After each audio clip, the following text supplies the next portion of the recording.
For the rational functions shown below, the values of a, b, m, and n are positive whole numbers. I hate these problems. It is known that as values of increasingly large magnitude are input for x, in other words, that as the limit of x approaches infinity, the graph of the function approaches the horizontal asymptote y equals 1/2. So if I were to look at this graphically, there's a very bland coordinate plane.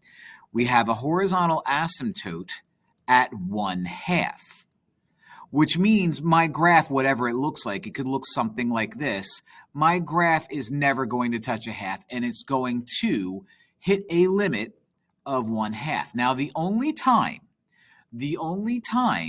that you're going to have a number that is the limit as x approaches infinity is if the degree upstairs is the same as the degree downstairs. In other words, m and n have to be the same. So which of the following statements must be true?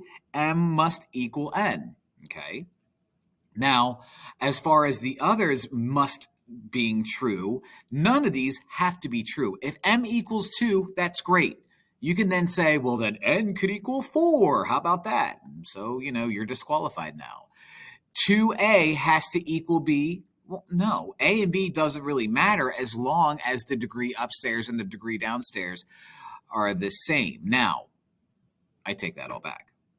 Because now looking at this, if this approaches 1/2, if this approaches 1/2, then what's going to happen as I plug in the limit as x approaches infinity is there must be a before step going on here. And that before step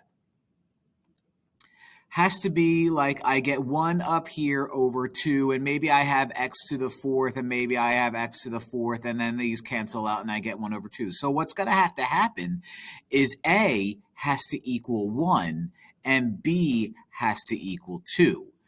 In other words, 2 times a has to equal b. So 2 actually does have to be true. So at first I was like, nah, but then I remembered that this 1/2 actually has a lot to do with it. So 2 and 3 only have to be my guy. A is optional, but 2 and 3 have to be my guy. Kind of a tricky problem. I find this very difficult. It actually threw me off for a second there, but I picked myself up at the very end by my bootstraps.